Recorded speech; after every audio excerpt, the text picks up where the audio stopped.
You're in the kitchen. Your baby is reaching for a toy on the playmat, one they can't quite grab. They reach, they can't get it, they start to cry. And you, sponge still in your hand, immediately hand them the toy. Because you don't want them to cry. Then it's dinner time. Your baby is mixing their food with their hands, smearing it on their face, getting it in their hair. You're holding a cloth, wiping it away after every single move. Let's not let them get dirty, you tell yourself. All of this comes from love. You know that. None of it is meant badly. But what if I told you this? These two small actions, handing over that toy, wiping that face, might be stopping something in your baby's brain in that exact moment. Do you know what it's stopping? A question mark just formed in your mind hearing that, didn't it? Because you do these things too. We all do. One mother told me this. I won't say who she is, but her story is very familiar.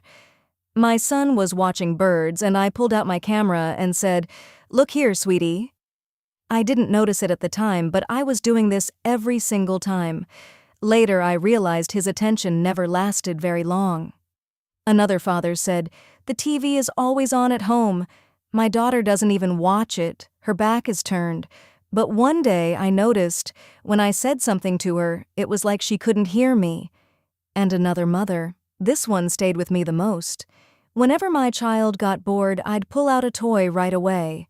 One day I stopped and thought, has this child ever tried to do something on their own? Or to create their own play? So how does this happen? These are loving, innocent behaviors. No one is doing this on purpose, knowingly causing harm.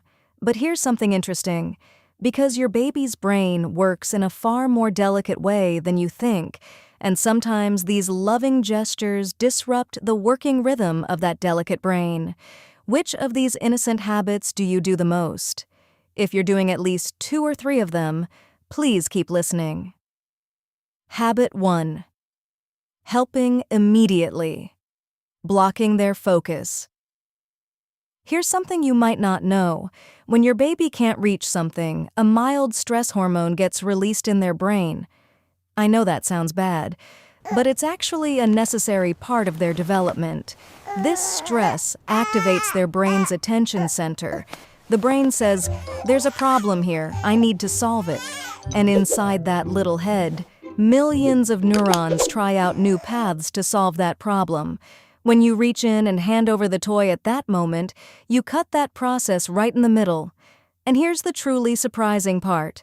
When a baby manages to reach that toy on their own, a reward hormone called dopamine bursts in their brain. This hormone creates the feeling, "I can do this." Every time you help, you take that reward away from them. And over time, their brain learns this. If it gets hard, I'll cry, and someone will come do it for me. Think about this. One of the most beautiful things you can do for your baby is, sometimes, nothing at all. Not getting in the way of that little struggle, giving them time to learn on their own. Habit 2. Blocking movement. Bouncy seats, walkers, high chairs, all practical, all safe. You probably rely on these tools too, just to get a coffee in peace. When a baby is born, the system that senses where their body is, their balance system, starts from almost nothing. The brain only learns to map its own body, to push against gravity, through free movement. When your baby lies on a hard surface trying to roll over, when they fight gravity while crawling, these muscle movements send a signal to the brain. This is where your body is. This is how it's positioned. When you put them in a soft seat, those signals get cut off. The muscles grow lazy. And here's a twist. Babies who use walkers don't walk any sooner. Quite the opposite. Because the brain can't properly calculate gravity, their motor development actually falls behind. The best developmental tool for your baby might be the simplest one of all, a hard floor with no boundaries at all. Habit 3. Background noise. You turn on the TV so the house doesn't feel too quiet. The volume's low. Your baby isn't even looking at it, their back is turned. Your brain can toss that sound aside as unnecessary. But your baby's brain doesn't have that filter yet. Your baby's brain tries to process every sound in the room with the same level of importance. That's why the meaningless words coming from the TV, the commercial jingles, keep damaging their auditory system nonstop. And here's the truly frustrating part. When you try to teach them something, your baby can't tell your voice apart from the television's voice. The words you say get lost inside that noise.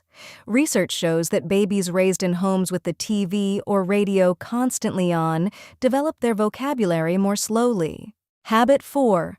Constant cleaning, the birth of touch aversion. Now we've arrived at the part I mentioned at the start of the video.